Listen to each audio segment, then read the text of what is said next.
Hey y'all, it is your favorite baby face adult, Monty, coming back at you with another video. What's good, guys? What's good? What's good? What's good? How you living? How you living? How you living? How you living? I'm sorry, I have not got the jitters out before I started, so I'm a little all over the place.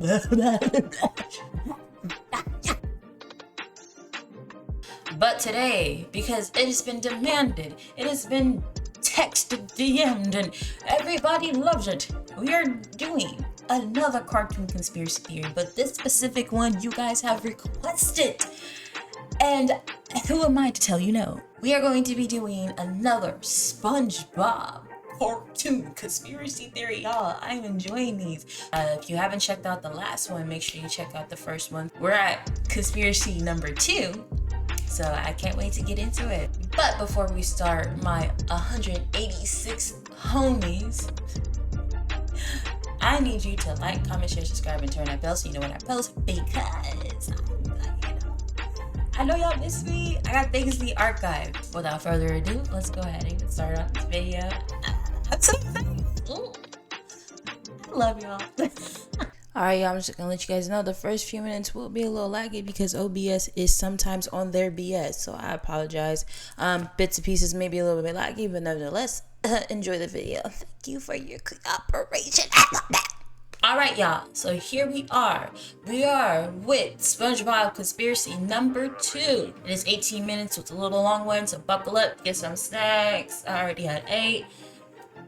So, let's go ahead and get down to it. The show SpongeBob Squarepants is not what you think it is. There is a secret group of puppet masters who are always watching the citizens of Bikini Bottom and pulling the strings. What? Hidden within Bikini Bottom are spies that keep an eye on the characters and make sure everything goes to plan. This is a conspiracy that will fundamentally change the way you look at the show SpongeBob Squarepants, and I believe it's all actually intended by the creators, and I'm gonna prove it. Period. This is the television theory. Okay. I love it. You guys had a great reaction to my Squilliam Fancyson theory, and I had a lot of fun making it. Squilliam, you lying, deceiving bastard! I didn't even realize that! But trust me when I say that what I've discovered this time is much... That should be me! Not him! Me! That's how I felt in that moment. Because I feel like I had a pretty decent reaction, you know? I felt like my reaction was cool. Oh, brother, this guy stinks! Much bigger. To start this theory, we have to go back to the very beginning of the very first episode of SpongeBob Squarepants. Ah, the sea. So fascinating. So wonderful. Here we see Bikini Bottom, teeming with life. Home of one of my favorite creatures. Yes. SpongeBob Squarepants. Yes. Yes, of course he lives in a pineapple, you silly. So let me ask you a question. Who's speaking in this clip? Who Well, is? obviously, that's just the narrator. We hear his voice many times throughout the show. Right?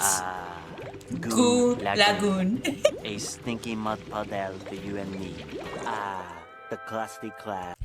Why does he why does he start off his speeches with you know what I mean? Like his voice is like pure gold, you know. He could mark it off. I mean, he does. Bro, we don't even know what bro looks like unless somebody Googled it, right? But we just know who he is based off of bro's voice. Like that's kind of how I want to be, you know? Like I'm famous, but no one knows who I am. Like I could walk past you and you wouldn't even know I'm the narrator of SpongeBob, bro. 2 hours later. You know what I mean? Like, but that's just like, that's such a great life. Hey man, we got the show with the sponge, starfish, the squid, this crab, and a whole bunch of other things, and you know, this is their life. And we just want you to narrate. And you know, when you think about it, that joke sounds crazy off rip. So he's like, yeah, I'll narrate. Boom, one of the most known narrators in history. And he makes bank. And he doesn't have to show his face. If I could have one of those opportunities just drop in my lap, that would be so great.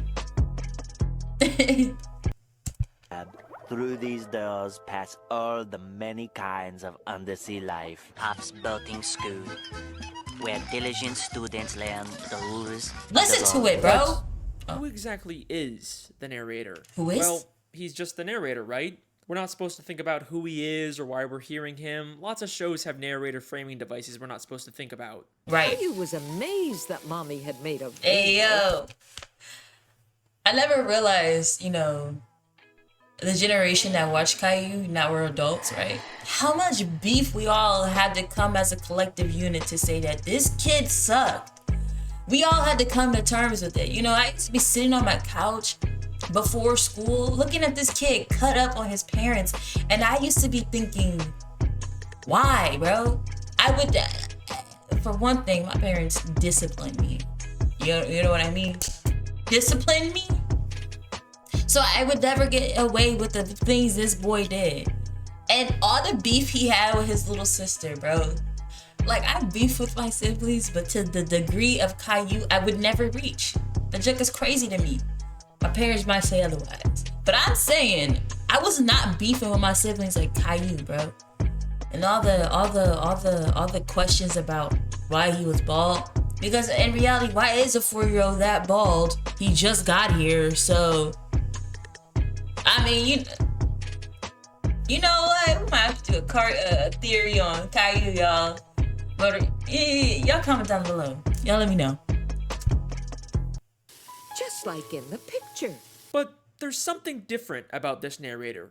He sounds a lot like he's narrating a nature documentary. The ocean. From above, a simple blanket of water. But below, a complex world full of color, life, and wonder. So The sea. Oh. So fascinating. So wonderful.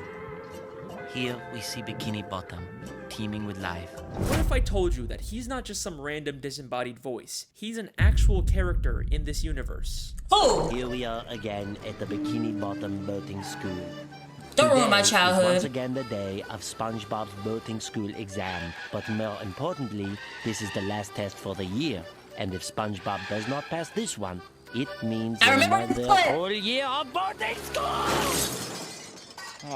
I remember that! SpongeBob literally crashes into the fourth wall, and we actually get to see the narrator and the camera he's been filming with. I remember the show that. SpongeBob Squarepants is not just a cartoon. Everything we see is a part of a nature documentary television show being filmed by scuba divers. And if you're still not convinced, I searched really hard and found an old SpongeBob DVD bonus feature that basically confirms everything.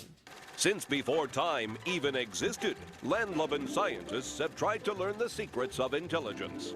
Their studies led them to the sea, where the citizens of one undersea colony demonstrated a genius so enormous, the scientists felt compelled to record their actions for use in teaching mankind how to live better. The name of this miraculous place?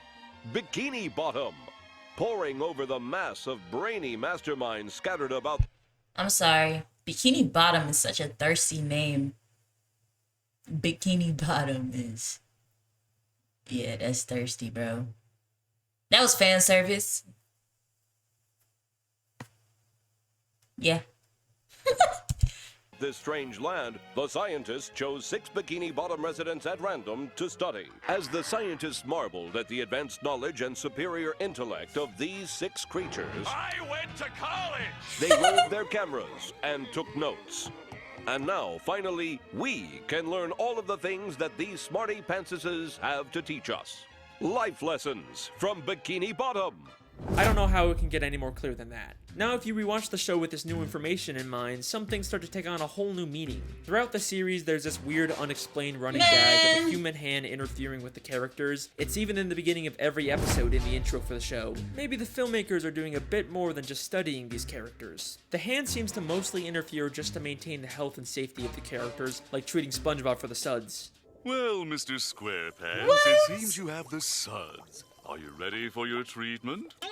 I like where he's going with this, but I wonder if it's gonna get deeper. Yeah, that hand do come out of nowhere though, and he do be coming in clutch for the homies of the Bikini Bottom. So I wouldn't be surprised if there was just something way deeper than just the show. And you know, and granted though, it's kind of like a reality TV show in a sense, because we see so much happen in their life, and you know, we don't know nothing about the ocean. We only, what they say, we explored about 5%, 10% of the ocean, and we're barely scraping the surface. So we don't know what these homies are doing down there. So I mean. Oh, Hans. Oh, Hans. I used to want to get clean like this when I was sick.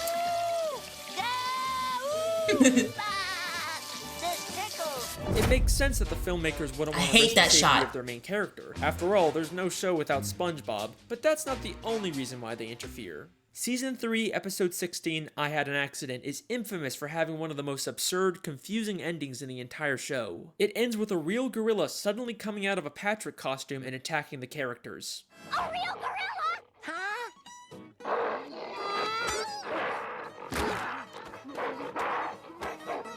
He beat them down. Then as soon as SpongeBob begins to question the logic of the scene, this happens. What's a gorilla doing underwater in the first place?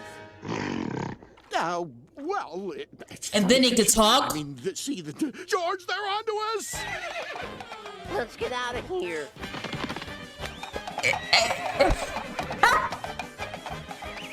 I'm not even gonna hold you. Like, even as a kid, the ending still confused me because it was so just randomly put together.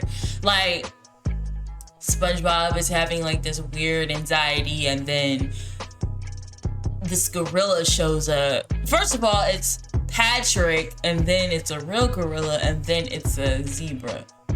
And then they ride off into the sunset.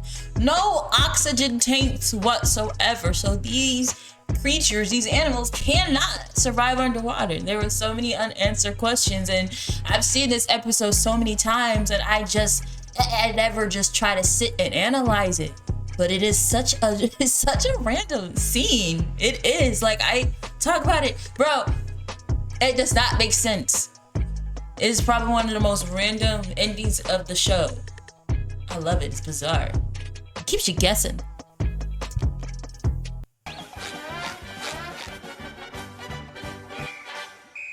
And then look, that's like my parents was looking like them. They didn't turn it off though. SpongeBob is a weird. When I was a kid, I used to think her face was funny. Like, yeah, turn it off. Like, Bob, like, the kids. Yeah. Yeah. Like it was his fault. Like, girl. Anyways. Weird show, but this has always stuck out as being just a little too weird. But knowing what we know now, I think I can explain what's going on here. Explain. This isn't a real gorilla. Every other land animal we've seen underwater wears a helmet and is drawn in a cartoony style. Right! The gorilla is shown in a live action style, and the only time we ever see live action characters is when they're human. So right. I believe both the gorilla and the horse he rides away on are humans wearing costumes. The filmmakers set this whole thing up just to make the episode more entertaining. It's starting to seem like this isn't strictly a nature documentary anymore. It's more of a reality TV show made. Of all the reality TV shows to compare SpongeBob to, not compare, but all the reality shows out there, bro, I would have liked it if you put like Jersey Shore, like a little bit more fun, because you know, shore animals, not the plastic bimbos. That was so rude, and I may get canceled. I cannot stand the Kardashians, y'all. They have gotten famous for absolutely no reason, no talent whatsoever. They're the definition of privilege, and they're as plastic as it comes. Even their personality. Don't get me wrong. Some of the moments they have are pretty funny because they're so plastic and plain Jane with makeup and fake booties. You know what I mean? Plain Jane with makeup and fake booties, except for Kendall, but she got makeup and plain Jane. But you know what? Actually, Kendall to me is my favorite. She hangs out with Tyler the Creator, so she's kind of cool. She got a little to her, a little zest to her, a little spice. But all the rest of them, bro, like, man. Made for entertainment. Sorry. Who knows what other absurd elements of the show are actually put there by the filmmakers to make the show more entertaining and profitable. Right. Although, based on the people's reaction, it doesn't always seem to pay off. But how far will the filmmakers go to make the show more profitable? Right. Saturday morning in Bikini Bottom. SpongeBob is watching his favorite Saturday Look at his morning feet, y'all, show, when he... The Adventures of Mermaid So Man cute. and Barnacle Boy, enjoying a bowl of Mermaid Man and Barnacle Boy bland cereal, and wearing the official Mermaid Man and Barnacle Boy Blackfist biters.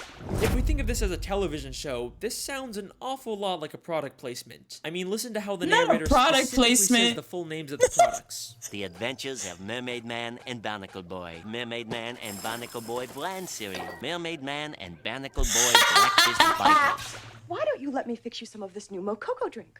All natural cocoa beans from the upper slopes of Mountain Nicaragua, no artificial sweeteners. What the hell are you talking about? Who are you talking to? Maybe the Mermaid Man. All right, Alex, you sound like a hater, bro. So what the Mermaid Man gotta get the plug in. You gotta plug it in. They sold me. I want some fake dentures in my cereal. That would be dope, you know? And you see the Mermaid Man bowl? Like, if that bowl is real, I'm buying it. I'm buying it. Like, that is such a great investment. Alex, don't be hating.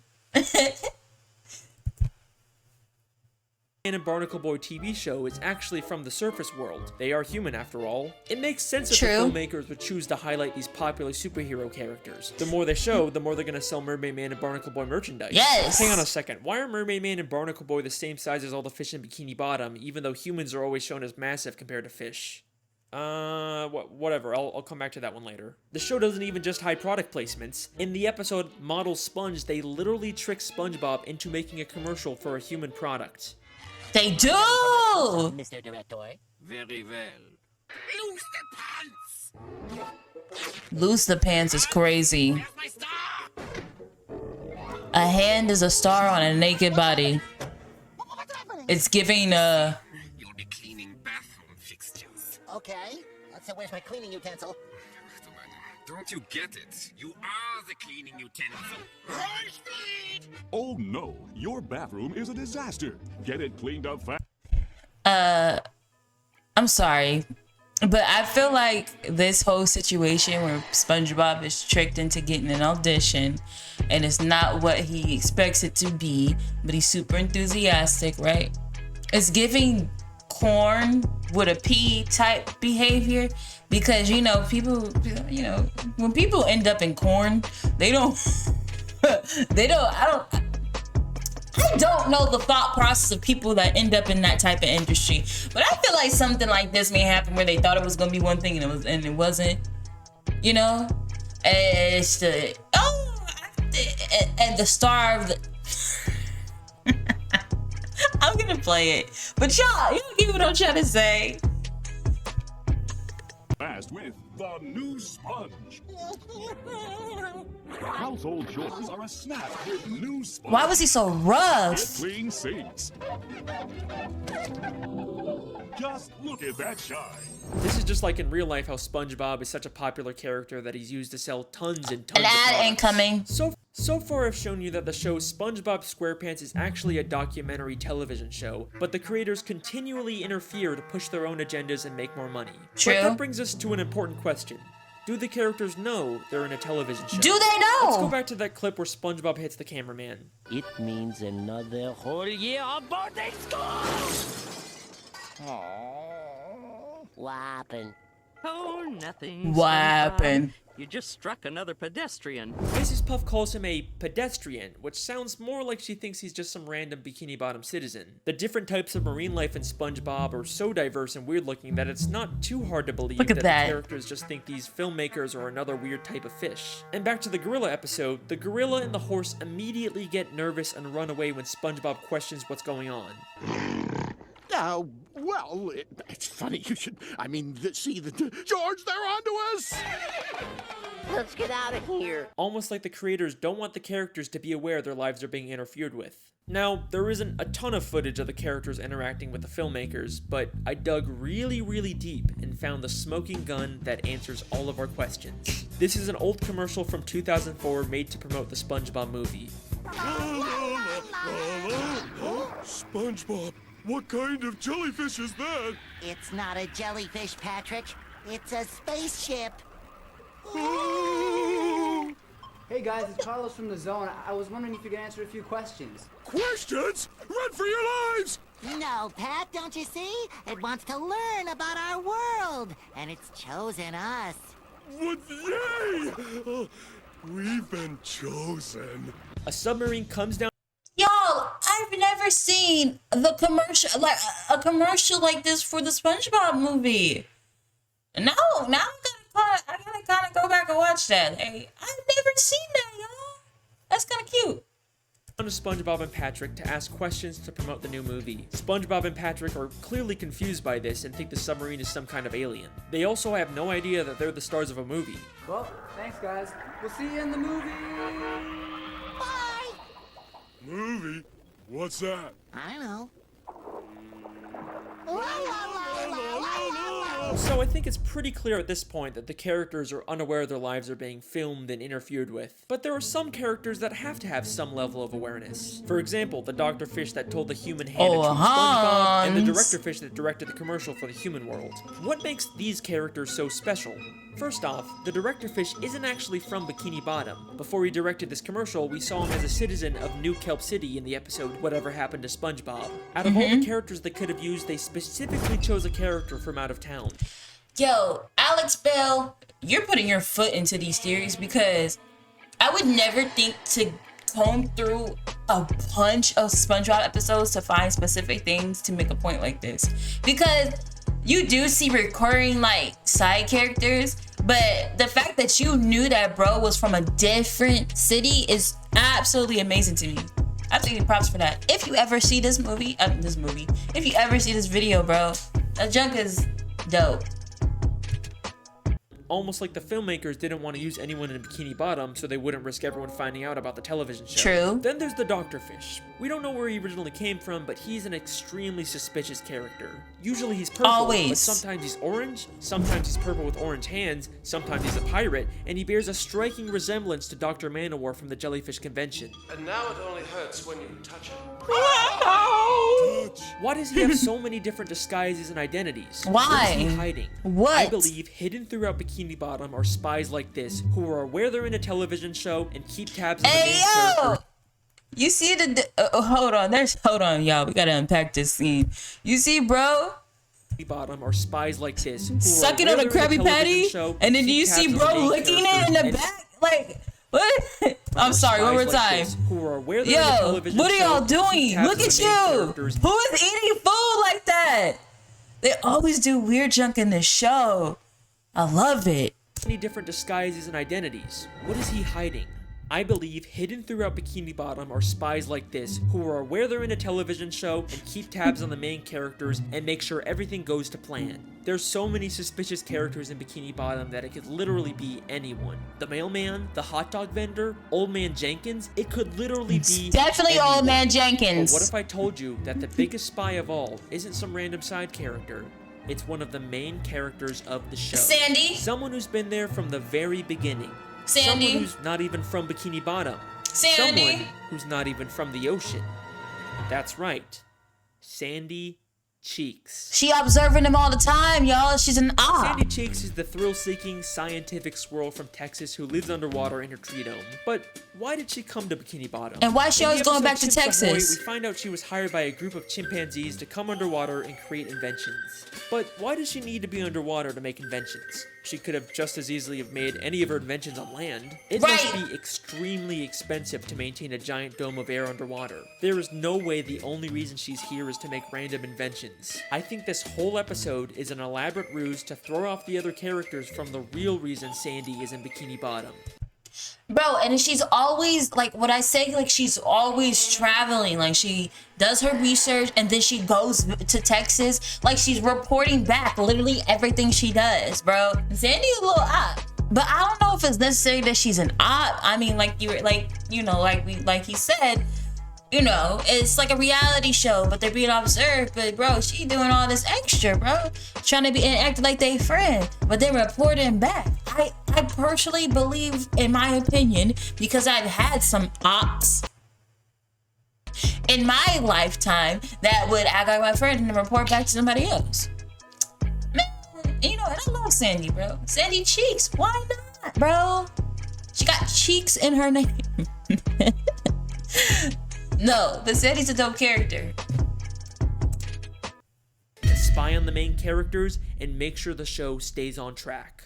Hold on. Many of the time, we missed that. Spy on the main character. Hold on. Throw off the other characters from the real reason Sandy is in Bikini Bottom. Spy on the main characters and make sure the show stays on track. Many of the times the characters are in danger, Sandy conveniently steps in to save the day, and many of the wacky, entertaining episode plots are driven by an invention Sandy creates. Everything she does is a calculated move to carry out the hidden agenda of the filmmakers. Her entire friendship with SpongeBob and the other characters is built on a lie. Man! But you're probably saying, Sandy is a sweet, friendly squirrel. There's no way she's behind this. You're not convinced yet? That's okay. Because what I'm about to show you is so mind-blowing, so insanely revealing, that it's actually the whole reason I decided to make this video. Get ready for the big one. Season 10, Episode 10, Feral Friends, is the episode that unlocks this entire mystery. During a birthday party, a green moon suddenly appears and turns everyone except Sandy into less evolved, real-life versions of themselves. Sandy is completely caught off guard by this and decides to call someone for help. And take a guess who she calls.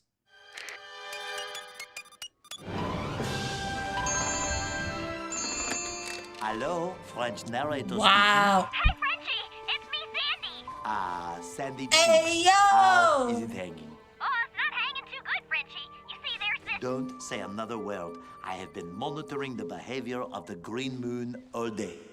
Wow! Yeah, I guess that's a pretty interesting clip, yeah.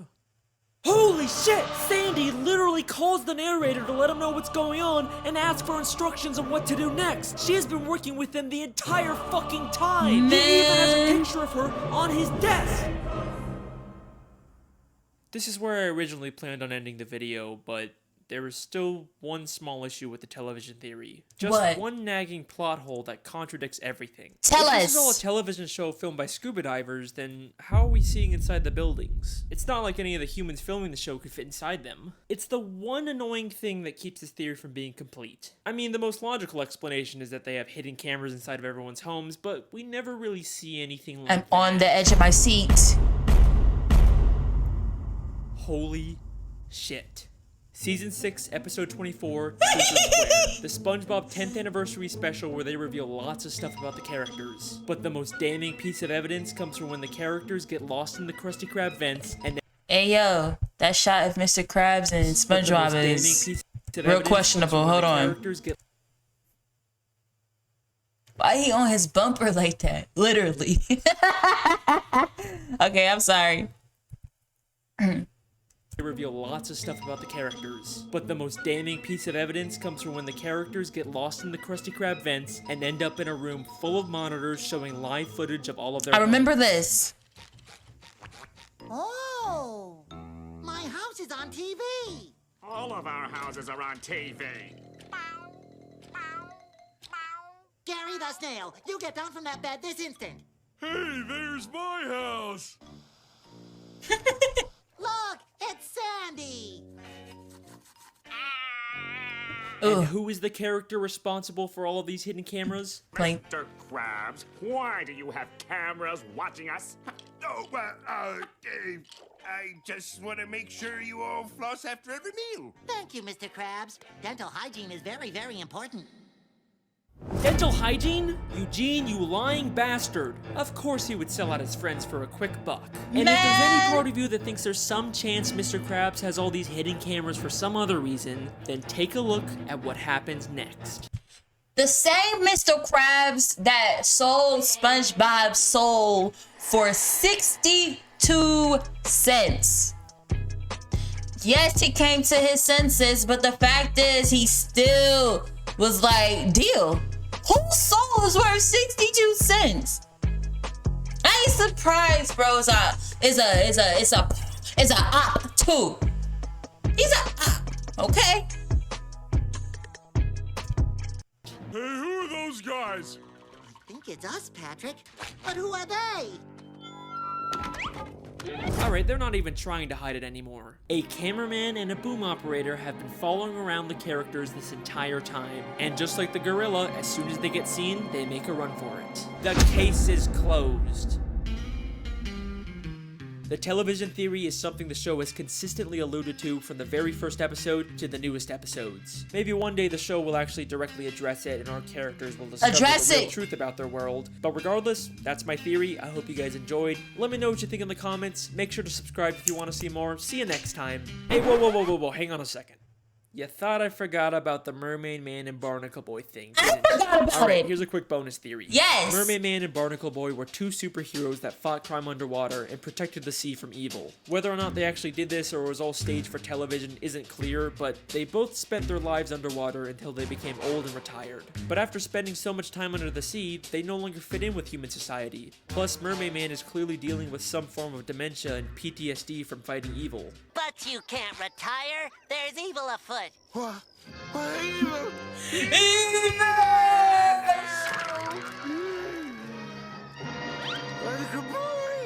So, they decided to live the rest of their lives in Bikini Bottom. And in order to fit in better with their fellow sea creatures, they made the permanent decision to shrink themselves using Mermaid Man's shrinking belt. The case is closed. Again. That might be copyright. Hold on. All right, y'all.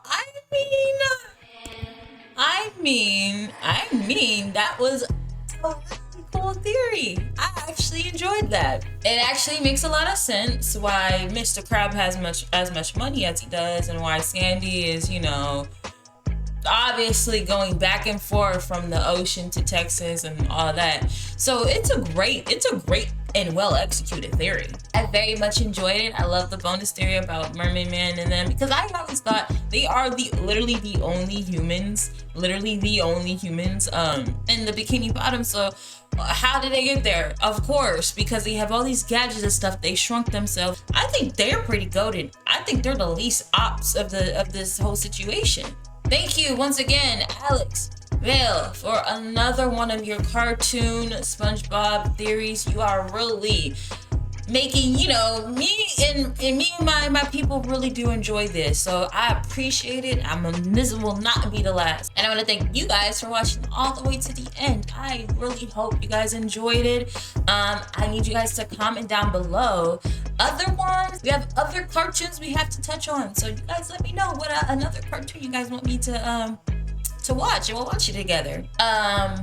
Before we depart ways, I know it's been a good time. I need you to like, comment, share, subscribe, and turn that bell so you know when I post, because I enjoyed myself. This was a nice little video. I talked to you guys, you know, I haven't talked to you guys in a minute, so I appreciate it. Once again, thank you guys so much for watching, and y'all are willing. I will see you all in the next video.